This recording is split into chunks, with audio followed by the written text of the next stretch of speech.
네. 뉴스인사 프라임 한덕수 전 총리에 대한 구속영장 기각과 관련해서 짧은 특집을 마련했습니다. 오늘 시간 급하게 내주신 우리 민주당 강성필 부대변인 옆에 나와 계십니다. 어서 오세요. 안녕하세요. 네. 강성필입니다. 반갑습니다. 저희들이 급하게 연결을 좀 했는데 네. 감사합니다. 오늘 네. 짧고 굵게 가보겠습니다. 네. 한덕수 전 총리 영장 기각, 네. 제 표현으로는 황당한 일이 벌어졌습니다. 어떻게 그럼요. 보였습니까? 일단 그 정지욱 판사가 영장을 기각한 이유로 뭐 다툴 여지가 있다. 네. 그러니까 범죄 혐의에 대해서 네. 그리고 경력이나 연령이나 네. 진술의 태도 등에 비해서 방어권을 보장할 필요가 있다. 그러니까 뭐 배고프니까 밥 먹는다는 얘기예요. 그러니까 뭐 하나만한 얘기인 거죠. 네. 근데 사실 다툴 여지는 기소 당하면 네. 재판 가서 또 다투는 거거든요. 그렇죠. 다만 우리가 이제 구속 영장 실질 심사, 그러니까 구속 전 피해자 신문을 하는 이유는 뭐 온 국민이 이제 다 알 거예요. 세 가지 이유잖아요. 네. 그 중에서 하나씩 제거를 해보면 아니 한독수가 도망갈 가능성이 낮다는 거는 네. 뭐 누구나 다 알고 있어요. 네. 하지만 그것도 사실 배제할 수는 없습니다. 음. 그 나이에 구속되어서 네.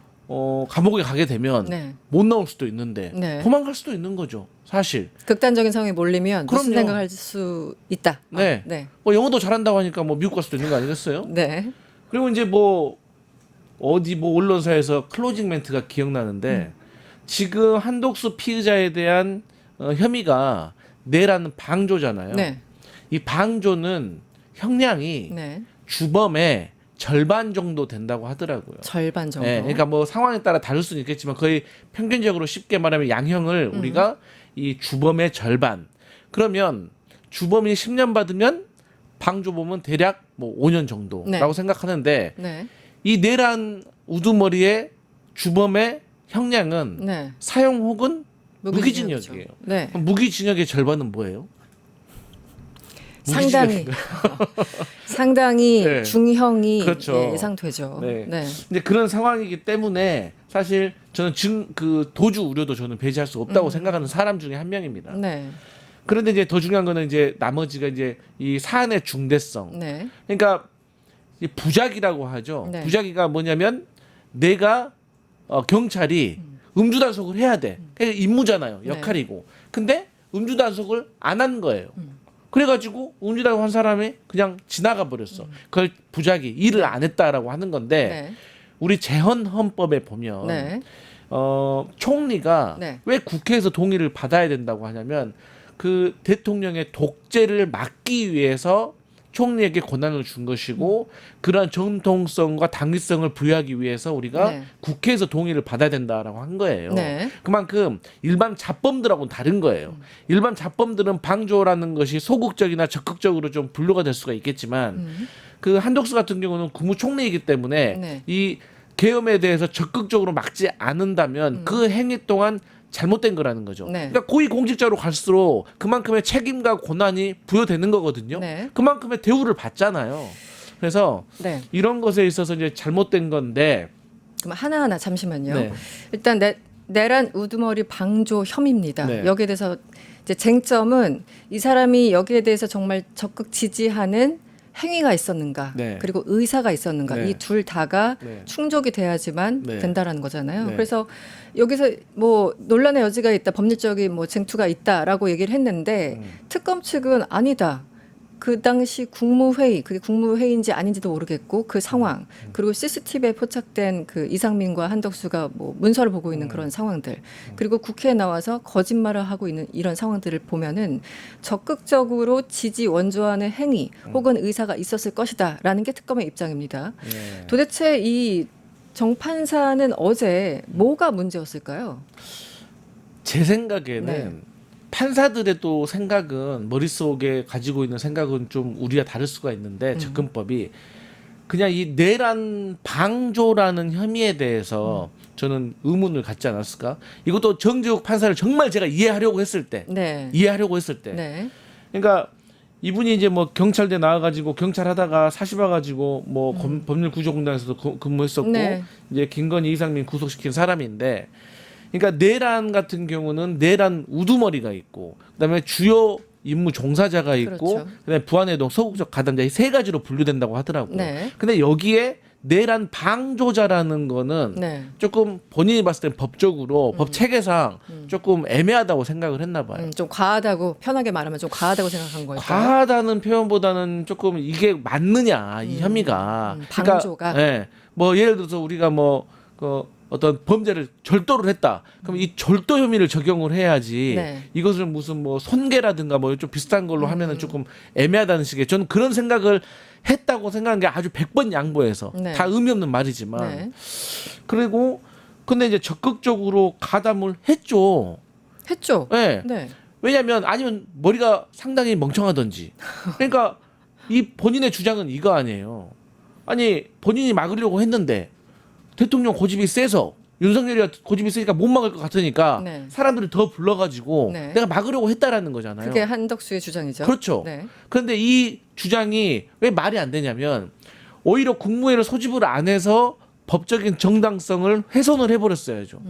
그랬으면은 윤석열도 계엄을 딜레이 시켰을 수도 있고 못할 수도 있었는데 여기에 대해서 본인은 반대로 말을 하지만 이게 거짓말이라는 게 무슨 이유냐면 네. 사후 문건을 왜 만들었어요? 그렇죠. 어, 네. 나중에 이 법적 정당성을 부여하기 위해서 사후 문건을 만든 거 아니에요. 네. 그래놓고 또 이것도 본인이 이거 괜히 나중에 문제 되겠는데 이거 법적 잘못인데 뭐 공영문서 위조라든지 네. 뭐 대통령 기록물 관리법이라든지 잘못된 거니까 또 폐기했잖아요. 이게 적극적으로 가담했다는 저는 행위라고 보거든요. 그런 거죠. 그 회의가 끝난 다음에 당시 김주현 민정수석이 네. 강의구한테 전화를 합니다. 네. 그래서 선포문 제대로 만들었냐? 그 서명 받지 못했다. 그래서 네. 만들었다고 하고 네. 한덕수가 사인 서명까지 한 것으로 보이는데 나중에 이거 문제가 될 것으로 보이니까 폐기하자 이런 과정이 있었던 거잖아요. 네. 그러니까 말씀하신 것처럼 처음부터 정말 적극적으로 말릴 거였으면은 법적인 어떤 완결성을 훼손하기 위해서라도 국무회의 소집 자체를 막던가 그렇죠. 아니면 나중에 뭐 서명 같은 거 하지 말던가. 그렇죠. 네, 서명한 다음에 야 이것도 좀 찝찝한데 네. 이런 얘기 하지 말던가. 그 네. 뒤에 있는 모든 행위들이 적극적으로 가담했다고 볼 수 있는 정황들 아니겠습니까? 그리고 또 하나의 증거가 네. 왜 거짓말합니까? 국회에서 네, 헌법재판소에서. 헌법재판소에서. 아니 네. 그렇잖아요. 우리 앵커님 떳떳하잖아요. 그럼 거짓말 합니까? 안 하잖아요. 네. 근데 왜 거짓말을 하냐 이거예요. 그러니까요. 뒷주머니 그리고- 얘기를 왜 하냐고요. 네. 근데 저는 정말로 화가 나는 지점이 네. 우리 국민들도 그럴 거라고 생각하는데 이 사람들은요 다 구속시켜서 진짜 엄벌에 쳐야 되는 이유가 이런 데 있습니다. 그때 당시에는 강제 수사권이 발동되지 않으니까 네. 말도 안 되는 변명을 하는 거예요. 이건 정말 국민을 기만하는 거예요. 네. 거짓말을 하더라도 최소한도로 그럴듯하게 해야 되는 게 최소한의 선인데 이 사람들은 대놓고 거짓말하는 거예요. 아니 계엄 선포문이 양복 뒷주머니에 있었다는 거예요. 네. 이것은 무슨 뭐 해리포터에 나오는 호그와트 마법학교 한 3학년 수준이에요. 어떻게 양복 뒷주머니에 그게 있습니까? 그러니까 그리고 한 번도 아니고 국회에서 헌재에서 여러 차례 반복적으로 거짓말을 했고요. 그 거짓말에도 성의가 없었고 그런데 나중에 들통이 났고 이런 네. 상황이고 또 하나는 아까 이제 몰리면 사람이 도주할 수 있다. 네. 그 실제 세상에 모든 일이 다 발생하니까 네, 네. 제로 가능성은 없으니까 그것도 맞는데 일각에서는 이제 더 열받는 부분이 이거 신분 프리미엄 아니냐.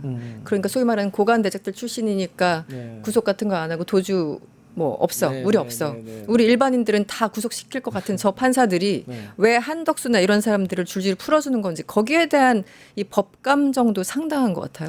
네. 그러니까 이제 법이 만 명에게만 평등하다라는 이제 고 노회찬 의원의 말이 생각나는 거죠. 만 명에게만 만인에게 평등한 게 아니라. 그러니까 이제 아니 오히려 이런 사람들이 겁 더 많아가지고 더 도망갈 수도 있고 오히려 이런 고관 대작 한 사람들이 오히려 도망갈 수 있게 도와줄 수 있는 사람이 더 훨씬 더 많을 수도 있고 이 사람 재산도 많아요. 그렇죠. 예, 뭐 밀항 시켜주고 그런 사람들이 사실 뭐 사람 골라가면서 봅니까? 네. 돈 많이 주면 하는 거지. 네.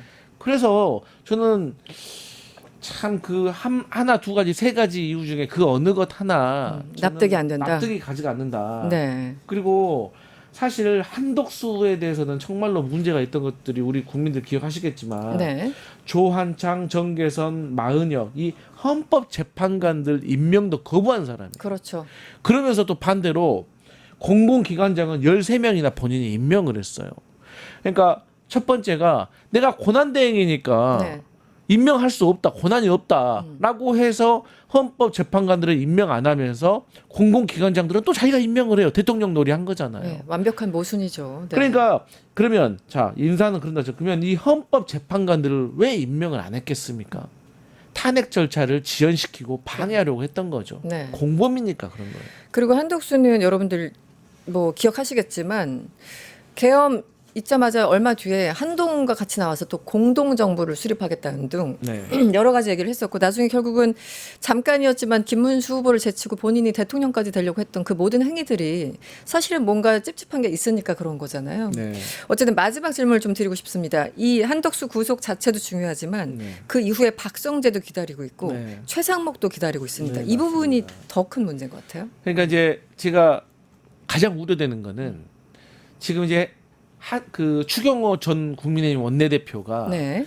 23시 3분에 뭐 당사로 오라고 당원 그 현역 의원한테 메시지 보냅니다.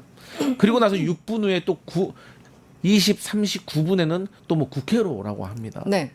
그런데 23시 12분 그러니까 3분 후에 한덕수하고 7분간 통화를 합니다. 7분간 통화합니다. 그 긴박한 상황에서. 상당히 긴 시간. 7분. 그리고 나서 바로 누구랑 통화하느냐. 자, 12분에 통화했으면 7분 했으면 19분에 윤석열하고 1분간 통화를 합니다. 그러면 20분 정도 됐겠죠? 그리고 네. 나서 26분에 누구랑 통화하냐? 나경원하고 통화합니다.